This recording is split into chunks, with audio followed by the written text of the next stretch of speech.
Hello, everyone, and welcome to tonight's episode of Rise Up, Ignite Your Life, the Battle to Be podcast.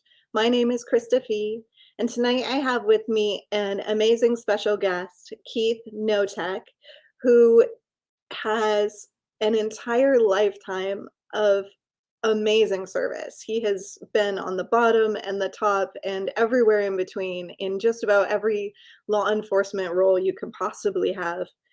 And he has been involved in some book projects, and he has his own autobiography, and recently his autobiography was turned into a film. So he has an amazing journey to share with you guys and some amazing words to live by that you won't want to miss. So please welcome Keith Knotek to the show. Hi, Krista. I'm really excited to finally have you here with us. I got to see the movie. Oh. And it was amazing. And my husband watched it with me. And it was the most perfectly honest representation that I think I've ever seen. And I was really excited to share that with people. Thank you. Tell us about your experience with making the movie before we get too deep into the story. Yeah, so, well, I gotta say, I never thought in a million years I'd be, talking to people like you on interviews. Never would have thought in a million years that I would have written, a book, much less two or three, nor be involved in a film. But my first book, From Sorrow to Amazing Grace, it was turned into a film. It's basically about my life before, during, and after law enforcement, and some of the struggles I went through, dealing with post-traumatic stress, dealing with alcohol abuse, and I was very transparent in my book, and a faith-based filmmaker back in West Virginia read my book and reached out to me and asked, "Hey, would you like to make a movie out of this thing?" And what my first thought was, well, is this legit? So I had to do some research, and it's like, okay, he's got some films on Amazon Prime and other streaming platforms. It's like, it's the real deal. So we talked, and it eventually evolved into he and I writing the script, and I didn't know what that entailed or anything, but it's a back and forth type of thing, where he writes stuff, I cross it out, I add my stuff, and then he has his creative ideas that he wanted to implement. So once the script was approved, it went into production last year. I want to say it was spring. Yeah, it was springtime of last year when they first started filming back in West Virginia. Now, the funny thing about it is my entire career was spent in California. West Virginia looks nothing like California. It's very lush, very green. Lots of rolling hills, lots of trees, different type of terrain. So we did the best that we could. But I was there for every day of filming. I think the first wave of filming was 9 days. And then I flew back in September of last year to complete it, the second phase of filming. And I think that was 5 or 6 days. So it was really interesting being involved in something like that. Trying to get the uniforms just right, and help make the scenes accurate. I learned that you have to be really on top of it, because there's a lot of moving parts and there's a lot going on. And if you're not paying attention, like the producer or the director, they can slip stuff by you that's not exactly accurate. So just paying attention. We were using real firearms on set, fortunately, no one was maimed or killed in the filming of that production. I had a former FBI agent who now is a federal prosecutor. So she has experience with firearms. I have experience with firearms. So we had this check and balance thing that we did. Anytime an actor or an extra got a firearm, we checked and cleared it and double checked, and then showed it to the person we were passing the firearm off to. But there's a lot of moving parts. Getting uniforms set up and patches sewn on the right size shirt for the next person that's supposed to wear a uniform, and it was really interesting. Really interesting. I love all the details because we would never know that. And we're such a Hollywood, we've grown up with all these movies and we never see the other side. I mean, Right. if you see a making of movie, all you get to see is the stunts and the 5 minutes here and 5 minutes there. So even that doesn't give you the reality of these projects and what goes into it before the cool filming part. Yeah. I mean, we were doing like 12 and 14-hour days on set at different locations. And one thing I learned is that not everything makes it into the film. I mean, probably 50% of what we filmed was cut out at editing. Right? So yeah, the final cut was very short. I think we had like 16 hours of film, and it got whittled down to a 65-minute production. So One of the reasons I'm super excited about the movie is that so many people don't read books. And right. there's so many of us now writing books that now there is some talk. There is a consistency. You're hearing the same stories over and over and over again with we cried out, but there was no support. Or when we did, our brothers and sisters bullied us, or we were made fun of, or we lost our job. Like the truth of it, the consistency of the patterns is visible, but only if you look for it, only if you go looking for those books in those particular categories where film reaches everyone. Hmm. And there's a new interest in police work in the media right now. It's actually a Hollywood trend right now to create movies that depict more intimate police interaction stuff. So to get a real story out there in that mix when people are actually interested in seeing it is going to be so tremendously valuable to the mission and to the conversation. So Absolutely. do you feel that pride and that joy when you see it? I yes and no, actually. To me, it's like it's not a big Hollywood production. We did it with a relatively low budget. Dean Cain had to get paid, of course. He's a SAG actor. There were several SAG actors, on set, and after they're paid, it's like, okay, what's left over goes towards purchasing of costumes and different items for the different sets and whatnot. So we made do with what we had. But to me, it's about the message. That film is all about the message, that you don't have to suffer in silence anymore. In fact, that it's really in today's, we're getting better, but in today's climate, there's I don't want to say there's no excuse to suffer in silence anymore, because people like you and me and others, many others, are coming out and talking about it now and bringing awareness to it. But that film is all about the message. Um, what I really did when I self imploded a little over 3 years ago was I started reacquainting myself with my spirituality, with my early Christian faith, that I was raised with as a kid, and I tapped into that.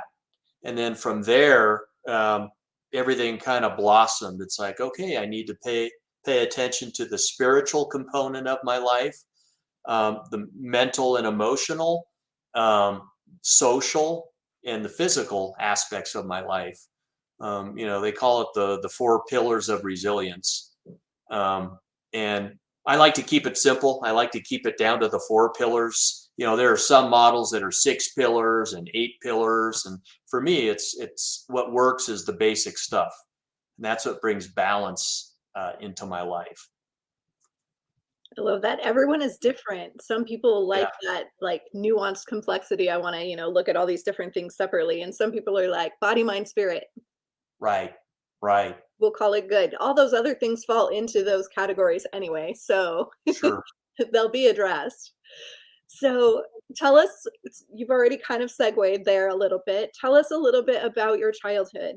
Did you always know you wanted to be an officer? What was your family life like? What was little Keith like?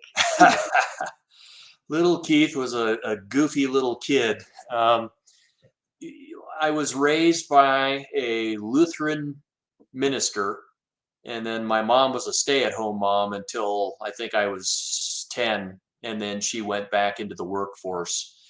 So when I was little, my role model was my dad, and I used to just assume that I was going to become a pastor just like him.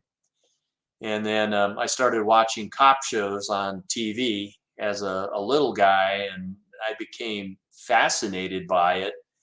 And then I was hooked. It's like, man, this looks like an exciting job.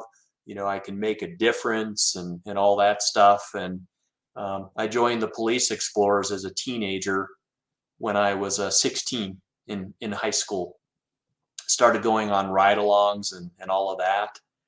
And I was hooked after that. I knew that's absolutely what I wanted to do, was go into a law enforcement career. So you've Um, never actually known anything else. no, not really. And what's kind of funny is when I was hired at a very young age as a recruit and then a police officer. I was 20 and a half in the academy. I turned 21 in the police academy.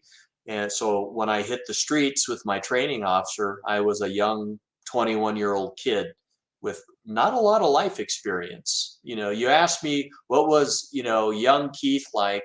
Young Keith was sheltered. My dad was, again, he was a Lutheran pastor, and I had a stay-at-home mom. So they tried to protect me from the outside world, all of the bad stuff. And when I got out into the mean, cruel world, as a young police officer, I got to experience firsthand, what the real world's really like. And it's not always pretty. Is there something that stands out for you in those early days?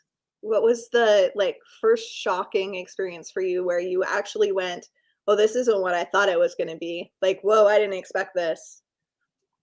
You know, I there was really nothing off the table. I was a police explorer and then a police cadet. So I, was in a paid position for like a year and a half while I was attending community college. So I worked around and with the police, at a young age, and I saw a lot of things on ride-alongs. I guess like I remember my first homicide. I wrote about it in my first book. It was a lady that was shot with a shotgun she was a maid, a housekeeper, and her her employer that had a disagreement with her. He was drunk. He took out a double barrel shotgun and shot her in the chest and killed her, and she died right there on the kitchen floor. So when we got to the scene, she was in a puddle of coagulated blood. He had let her, die out and bleed out on the kitchen floor while he went out into the living room and drank more for a couple of hours and then decided to call 911. And this was in 86 when 911 was a new thing. I just remember the look on her face. It was like her eyes were like really big. Her eyes were still open. And to me, the expression on her face was like, I can't believe you just shot me. Right. And now I'm dying, you know? So I remember that. I mean, I knew I'd deal with homicides and death and stuff, and horrific car crashes and whatnot. But I think the first time that, I mean, I always knew there was a possibility that I could be involved in a shooting and have to use lethal force. But that actually came 11 years later, 11 years down the road, when I was a brand new sergeant, and I had been promoted for like 6 months prior to my first actual officer involved shooting. Um, and it was kind of shocking at first. It was a foot pursuit of a domestic violence suspect behind a church. Um, I started my career in Southern California and then went up to Northern California. So I was in Northern California at that time, working for the Butte County Sheriff's Department. And May 21st of 1997. So one of my deputies and I were chasing this guy on foot behind a church and going into a field. Randy, my deputy, was in front of me, and we had our high beams from our cars and our spotlights on the guy, but then he bolted. So now we're running out into the darkness. It's getting very hard to see. And I could see the back of Randy, my deputy, in front of me, like probably 70 feet ahead. And then the guy we were chasing was probably another 20 feet in front of Randy. And we lost, well, I don't know what Randy saw, but I lost sight of the bad guy. And the next thing I see is the night sky getting illuminated by muzzle flash. So the guy's now shooting at us, and it's turned into a running gun battle. Um, After the first shots, the speed of light always travels faster than the speed of sound. So it's like I see the muzzle flash, and then I hear the concussion of the gunfire. And it was kind of one of these moments like, oh, I can't believe this is really happening right now. It's like, oh, this is the big one. And then Randy goes down. I saw Randy go down in front of me, and I'm like, okay, he's hit, and now there's rounds going past my head. I need to do something. So I dropped to the ground.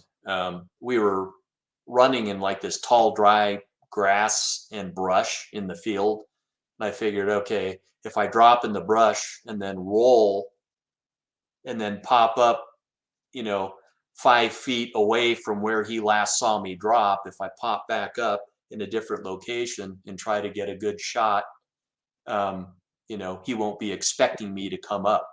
I had no cover. There was nothing to stop the bullets, but I had concealment by being in that tall, dried grass. So sadly, the long story in that was Randy and the suspect were both killed, and then I was the lone survivor in that whole ordeal.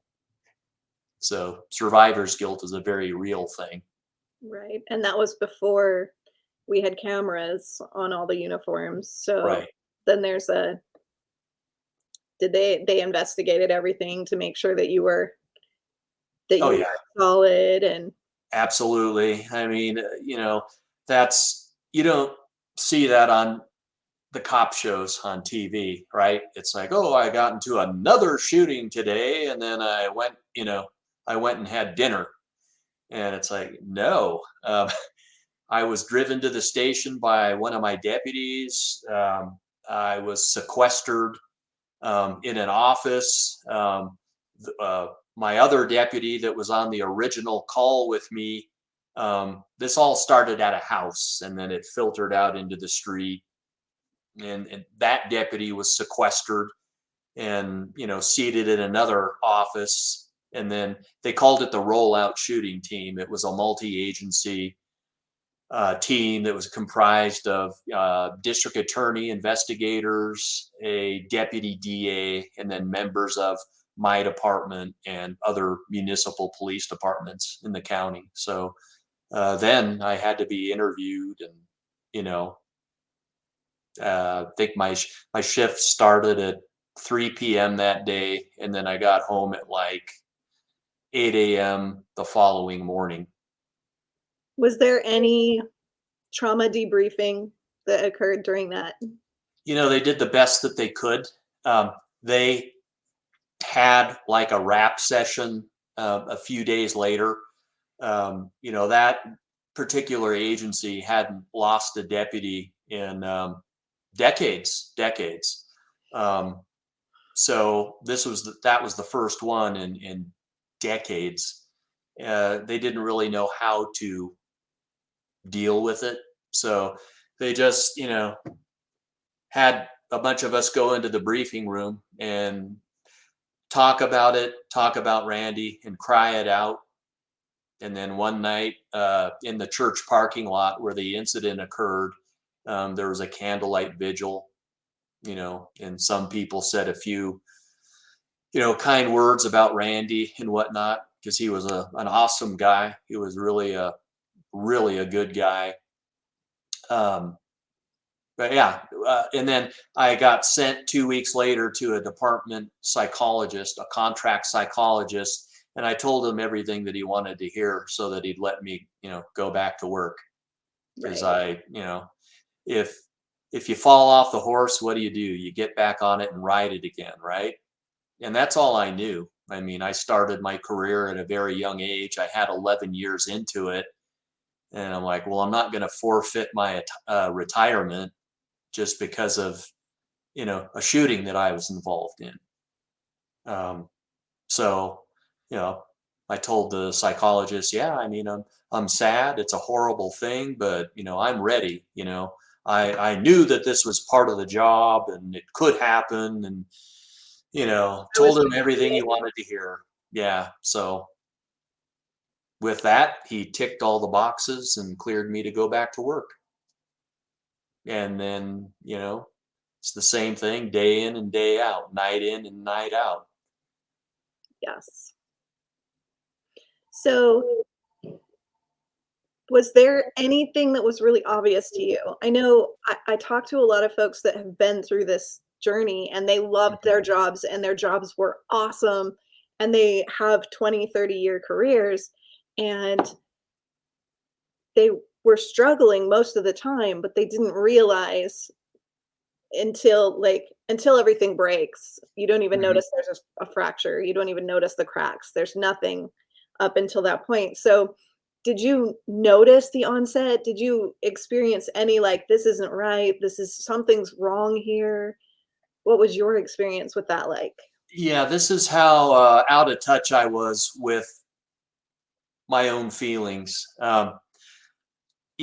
Alcoholism's a progressive disease. It's a progression. And when you're working in a career such as law enforcement, you become desensitized by certain things, and then there are certain traumatic events that stay with you forever, but you just kind of push through it. So that's what I did. I stuffed everything down, stuffed it way back into the dark corners of my mind, but it was always there. It was playing like a broken record. And it was a progressive thing where it's like, oh, another traumatic, horrible thing just happened. Stuff it in the back of my mind. It's like, oh, a week later, another one. Stuff it into the back of my mind. So I knew that I felt crappy a lot of the time. Um, and then I was having sleepless nights. After the incident in '97, the first shooting, I was having the PTSD dreams, um, you know, where I'd start to doze off and I'd hear and see gunfire, and then I'd awaken immediately. So that went on for a while, but I just pushed through it. you know Law enforcement was all I knew. Sadly, that was my identity because that's what I wanted to do at a very young age. So it wasn't what I did, it's who I was. I love my job, but what I tell students of mine, I teach a class up at Northern Arizona University called Psychological Survival for Law Enforcement. I tell my students, you may love your job, but the job doesn't love you back.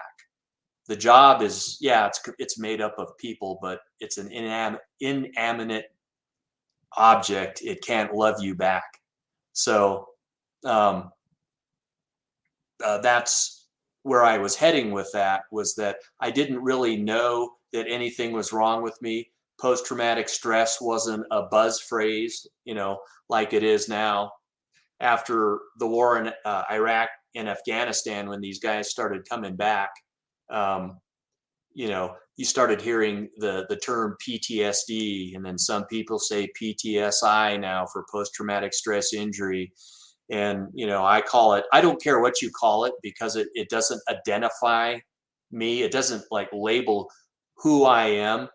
It's like, yeah, I have a diagnosis. My diagnosis, yeah, I had to work through it, post-traumatic stress, but what you call it doesn't really matter. But nobody knew what PTSI or PTSD or PTS was back in the late 90s. You didn't start hearing about it. So I knew I felt crappy and I needed to do something.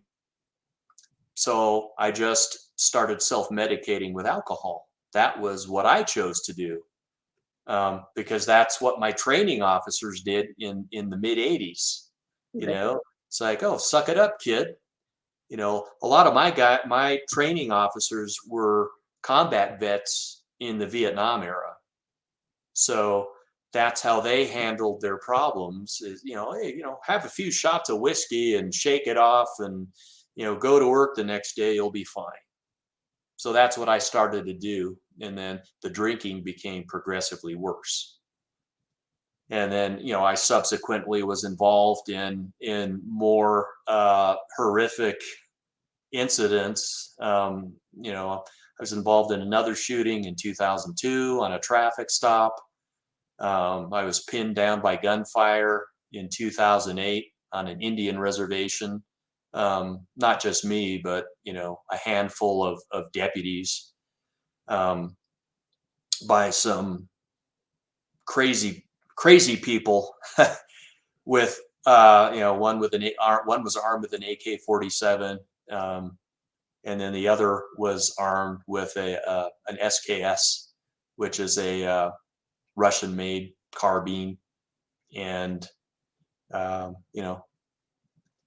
you Putting out a lot of gunfire in a really, really short period of time. Yeah, a lot of that. And when you see your life flash before your very eyes and you don't think you're going to make it home at the end of the day, it it shocks the conscience. And when you have to use lethal force, people think they may know, everything from watching TV and documentaries, but until you have to pull the trigger, it really sets you apart from the average herd, if that makes sense. Having to use lethal force, and almost being killed, not just on one occasion, but multiple occasions. I wasn't a one and done. I know guys who've been in a single shooting and they, and I'm not minimizing that, but they just, they can't handle it. They suffer PTS from that one singular incident. Mine was what they call cumulative stress, where it compounded over a period of not just years, but decades of doing this type of work and being involved in multiple critical incidents. And then, finally one day in post-retirement, I just couldn't handle it anymore. All my friends seemed to be dying. My dad died 6 months after my dad died. My father-in-law died. Several close personal friends died. And in May of 2019, I was at my wit's end. I was drinking, copious amounts of alcohol I had periods of long-term sobriety, but then, something would happen. a traumatic incident or a death. And then, I went to my old go-to, the bottle. And then finally that wasn't working anymore. And I realized that I needed to make real change, real significant change. And that's when I made a conscious decision to do something about, suffering in silence and about the alcohol. So, I'm living my best life now, That's but awesome. it it That's it, it was a long road in getting here. So let's talk for a minute about moral injury, because coming from the religious background that you come from and having multiple experiences with having to shoot at someone, and with that first one that you were essentially responsible for taking that person's life, was that Actually, Randy was the one. gotcha. Randy got some rounds off, and Randy hit him, and then the suspect actually finished himself off with his own pistol. So He's you didn't have to process that. no, That's good. That's good. yeah, But still, in that context, do you feel that your religious upbringing, did that affect the way that you felt about having to shoot at someone? Or no. you give It, it, yourself it any of those really judgments? it shocks the conscience, but morally, I was okay. I respect the sanctity of life, but when someone's trying to take me out, you know, uh, Right. I, you know, I'm going to go home at the end of my shift, God willing, and be with my family. So morally, I felt justified. Um, apparently the district attorney's office did too, because if I was in the wrong, I Right. would, I know a lot of the folks that I talk to talk about how no matter how much they had to do it, there's that self-judgment afterwards. What does this make me? Because I have this belief that I'm never supposed to take life, but the reality is that I have to take life to save life. So right, which is the right thing to do, and then they struggle with that guilt and that shame that goes along with that. So sure, I just wanted to I don't often get a chance to bring these topics up to people who may not have an understanding that it's not like you said, it's not like that happens and we just go home at the end of the night and just go to sleep perfectly like a baby and go, "Oh, well, that was an interesting day."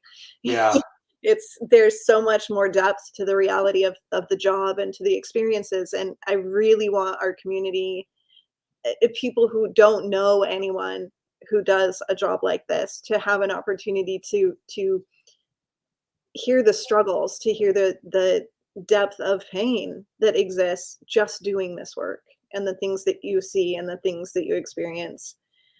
I think it's really valuable, especially in our current political climate where there's a little bit of resistance to following rules and there's a little resistance to respect. And you think? you know, I always try to not to be political and not to, get too deep on those things, but our society's having some challenges, and Indeed.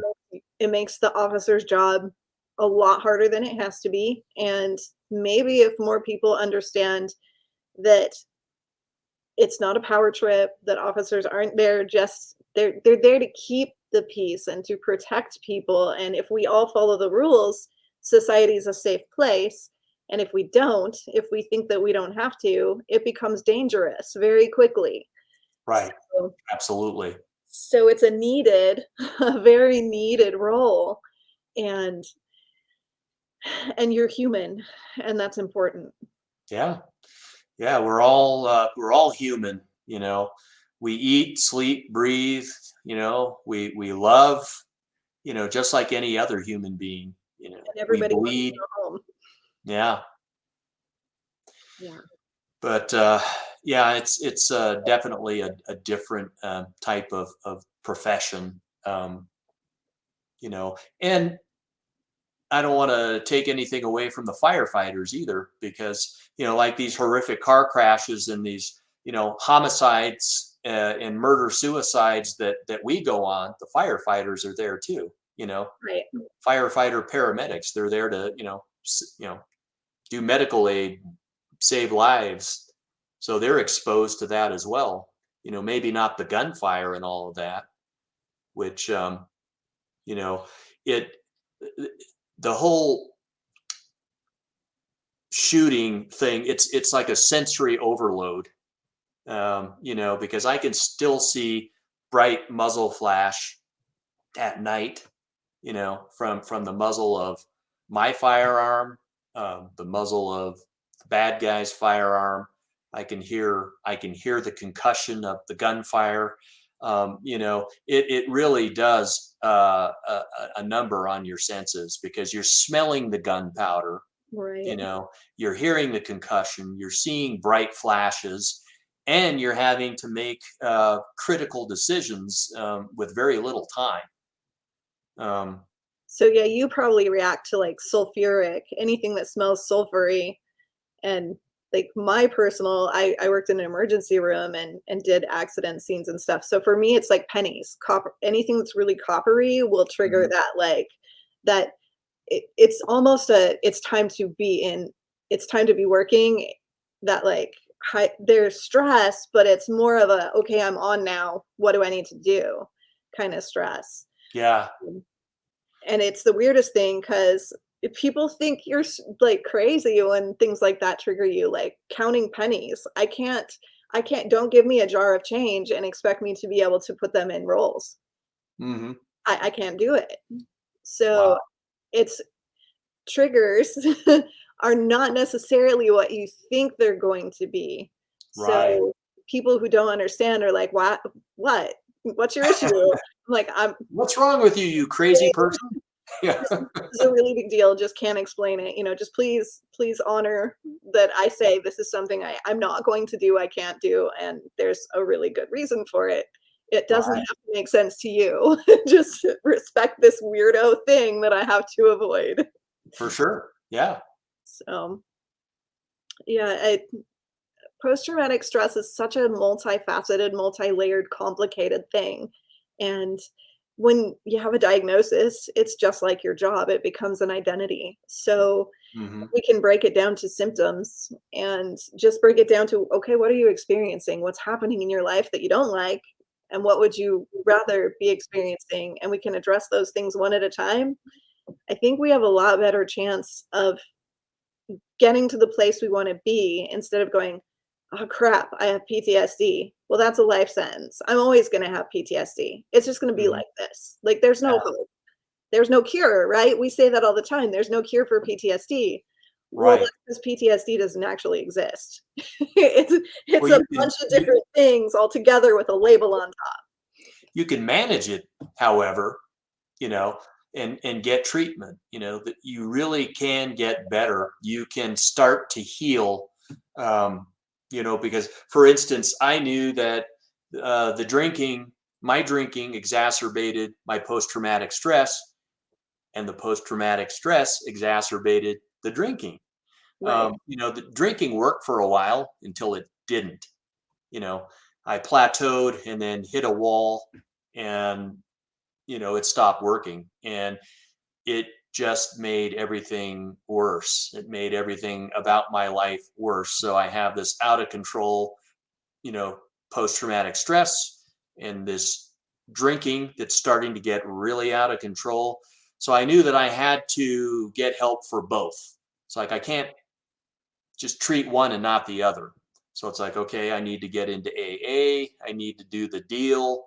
I need to be all in. I need to go to therapy for my post traumatic stress issues. And that included talk therapy. And for me, they incorporated EMDR into that. And I had tremendous success with EMDR. Um, and I live a blessed life now, but I am much more self-aware now than I used to be. I'm much more in tune with what makes me tick, and I have the realization that I'm only one drink away from going off on a week-long binge, or if I really do a deep dive into my depression when something bad happens, I'm off on another PTS, moment. And, so I learn skills, I have different resources now that I use to, um, abstain from drinking and keep the post-traumatic stress at bay. And those 4 pillars of resilience that I mentioned earlier, that's what keeps me balanced every day. I have to pay attention to my mental, physical, social, and spiritual well-being every day. I do it daily, because if I don't, and even if one of those pillars gets out of whack, the 4 pillars work in congruency with each other, in unison. So when let's say I stop going to the gym, and I'm not working out for a week or two, I can feel it. And then because I'm not working out, I'm not getting the good, 7 to 8 hours of sleep a night that I should be. And that's affecting my mental health, the mental pillar, because I don't have the clarity, and it's like a snowball effect. Yes. And like what we're talking about here, if we can talk about the pillars generically, like you have to exercise, but that creates different neurochemicals and it creates different nervous system arousal. And like there's literally, it's not just your thoughts, feelings, and emotions, it's literal physical and chemical, the body and a brain, the Mm-hmm. nervous system needs certain things to change for the reactivity that's happening to change. So it's not just a matter of willpower, and it's not just a matter of I have to choose to not have PTSD. It's you have to recognize that each of these pieces of resilience, each of these pieces plays a part in managing your chemical and physiological balance. So there's literally science behind it. What you're doing is you're creating a Absolutely. healthy environment where your brain is functioning normally again, for the Absolutely. more normally. Absolutely. Yeah. So Yeah. And sometimes, there are those who are diabolically opposed to, getting on medication. I am not one of those. I take a very, very low dose of an SSRI, every day, 20 milligrams. And it just keeps me balanced and stable. And, it really helps. But it's a holistic approach. It's a low dose of the med, and then going to therapy. And over a period of time, the therapy is really thinned out. I was going like early on, I was going once a week, and then it was once every other week, and then once a month, and now I'm down to about once every 3 or 4 months. Just a check-in, a wellness check type of thing with my therapist. But doing the deal, the AA, the therapy, the focusing on those 4 pillars, and the low dose of medication, and it really helps to bring balance to my life. I am so focused now and so grateful and blessed, that I found the light at the end of the tunnel. There are those who go through this and they're going to die a miserable, lonely death of depression. And I'm glad I'm not that guy. That's why I'll talk to anyone who will listen, if it'll help them. Because, if it could help a stubborn guy like me, it might just work for other people too. right. Right. That's why I do this. That's why I do this show. It's because I have the experience. I know what it feels like, but I'm older than I look, but for some reason, most people think I'm like 28 or something. So I don't have the credibility with men. It takes a while to build that trust, and that the Jeep helps a lot. It's a great access point, but I have to get to know you before you open up to me. So Sure. to show stories of strong men who are in the field, who have done these things, who have gone through the process, who can say, it's not one thing that's going to fix you. Therapy's not enough. Right. You actually have to choose to change the way you live your life, and you have to see that there's different layers, and you have to address all those different layers. And every day you still have to choose it. You have to choose to live your life in a balanced way, or Absolutely. things go out of balance. That's And right. you're a tire rolling down the hill. So if things are out of balance, that's a really big problem. Oh So yeah.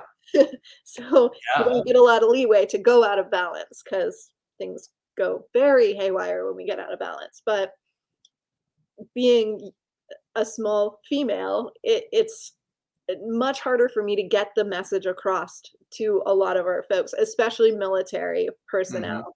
So this is meant to make sure that everyone can hear the message, and that I'm not screaming it off the rooftops, alone on this podcast, that there's so many out here with the same story and the same tools and the same resources, and they're inexpensive and accessible. And there's a ton of different nonprofits out here willing to hand you these tools.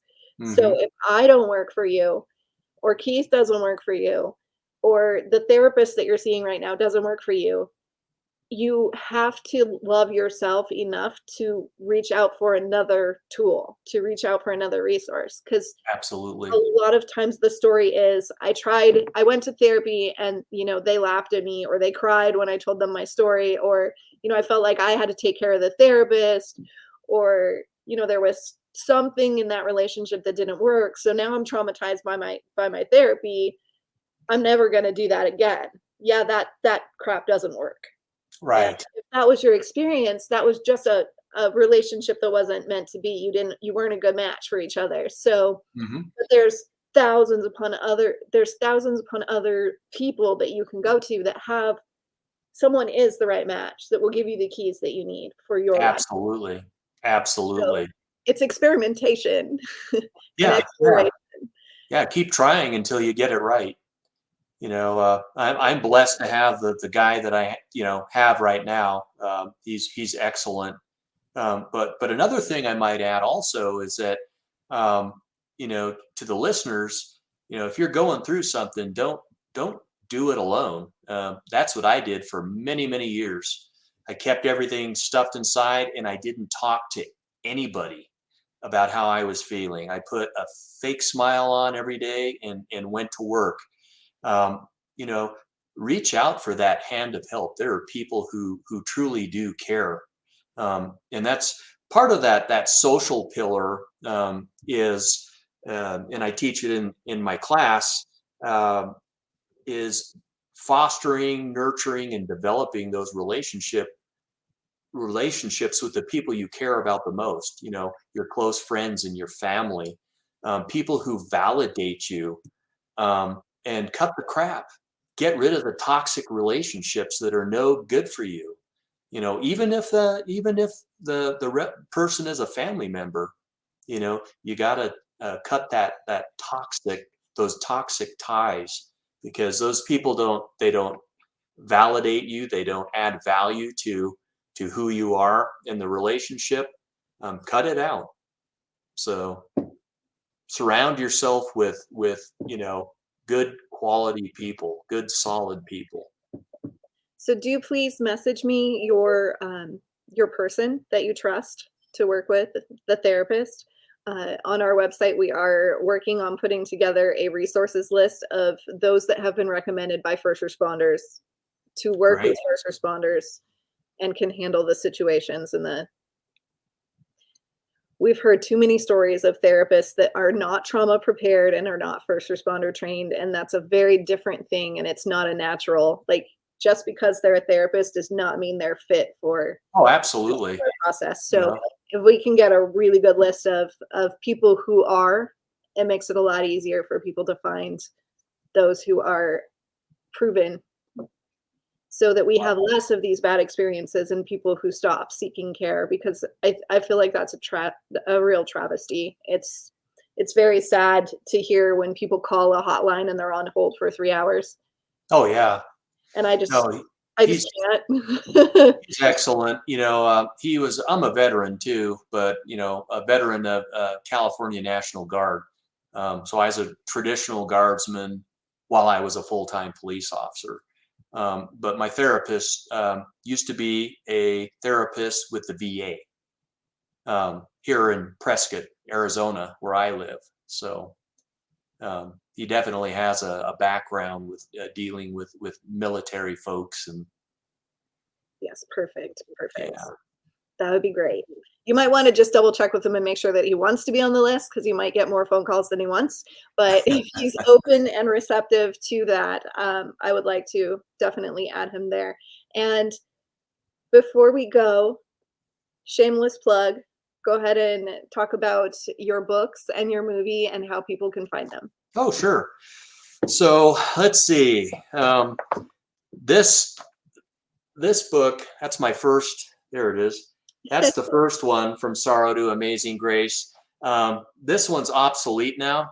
I came out with a second edition that was released the first week of May. So the front cover is kind of a military green and cinnamon brown with a sword and shield on the front. And there's added content in this one. So this one brings more value, I think, to the reader. The first one was my first book. So it's like, oh, I need to get this out to help people. And now that I've been able to learn some more things and hone in on and refine my skills, I came out with the second edition. And then about 3 weeks after that was released, I released Gunrunner, which is an amazing story, and it has nothing to do with me. A police officer from Massachusetts found me. We have a mutual friend that I worked with in Southern California. She was injured on the job and had to medically retire, so she moved back to Massachusetts, where her family's from. And she met Mario Oliveira, and he was looking for someone to write his story. And she's like, hey, I have a guy. So he reached out to me and told me his incredible story. He was shot 6 times in the line of duty, suffered, he died on the operating table 3 times, had a spiritual experience, dealt with, severe depression and post-traumatic stress when he came out of, into recovery, suffered a heart attack, a stroke. I mean, the guy's been through it all. And then his surgeon that operated on him has an amazing story. So once I heard the story and I watched a video interview of him and the doctor, I'm like, oh, how could I not be a part of this amazing story? So I wrote the book. It's doing well. It was a bestseller for a while and the #1 new release in like psychology and Christianity. And we signed with a producer in Los Angeles. She's a retired FBI agent now, major movie producer. And so if this thing does come to fruition, it's going to be a big production, bigger than my first film. Yeah. And my story, One Cop's Journey, it's streaming on Amazon Prime right now. And so you can search for it on Amazon Prime and check it out. That was released in April. It is well worth watching, folks. Especially if you are a family member of someone who serves in any capacity, a firefighter, an EMT, it brings more understanding and awareness to how to support your person. And I feel like it's the part in the film where you actually address that, and that conversation is had a little bit with, how do I have this conversation? I was really happy to see that, because that's one of the things that we work with, is how the relational aspect from both sides, and how different it is from other people's relationships. The needs and the communication and the connection are different, and we have to prepare for that and respect that and learn how to support each other appropriately. And just to see that starting to come out is very exciting to me. Yes. So, yes. I loved it. I thought it was amazing. And if you wouldn't mind connecting me with um, the gentleman that you wrote the book about, I would love to have him on here too. That would be awesome. I'd love for him to be on there. He's So a he's a fighter, he's a survivor, and he's a walking miracle. So I will send you his contact info when we go offline. that'd be wonderful. Is there any last words you would like to leave people with before we? Yeah, absolutely. To the listeners, just know that it's okay not to be okay. But what's not okay is knowing that you're not all right and you choose to do nothing about it. Not good. But there are people out there who are more than willing to offer the hand of friendship and help, and don't let your pride or anything else get in the way. There's a lot of with like the whole Meghan Markle thing and Prince Harry, when they first started talking about mental health. There's a big push now within the past few years where people are finally talking about it, and not just in small circles, on the major networks. Like when I was working in the mid 80s, it wasn't cool to be talking about this. You would be viewed as weak, but that's not the case. It takes a lot of courage to reach out. For sure. Thank you so much for being here with us tonight. Just reach out anytime you need anything. I am always here. Likewise, Krista, thank you so much. Thank you so much for being here with us this evening. And please do check out those books. Do watch the movie. It is amazing. And thank you so much for following our podcast. If you enjoy this podcast and you're watching it after the live, there is a button down there that you can push that says support this podcast. Please do that. All the funds from this podcast do support our 501c3 nonprofit organization. And what we do with those funds is our Ferryman Project mission, which we create plaques for families of fallen heroes, especially those who die by their own hand or in off duty, where they are not given the memorial ceremonies. They're not put on the walls of the precincts, and they don't have the big memorial statues outside that have everyone's name on them. So we take our 2020 Jeep Gladiator that carries the names of all of our folks on it, all the way across the country. We deliver the plaques by hand always, so there's that human contact and that connection, so that people feel honored and supported and know that we still care, we still remember, and we will honor their loved one. So we will hold space at memorials that often are for the folks that are on the walls and on the statues. We will be there present, holding space for your loved one who deserves that honor and respect, for the light of their service is not diminished by their cause of death. So please do support us. We can't do this work without you. We are a public nonprofit, so we don't have any external funds other than what you guys contribute to us. And we will continue this fight against the darkness. No one has to fight alone. Have a wonderful evening.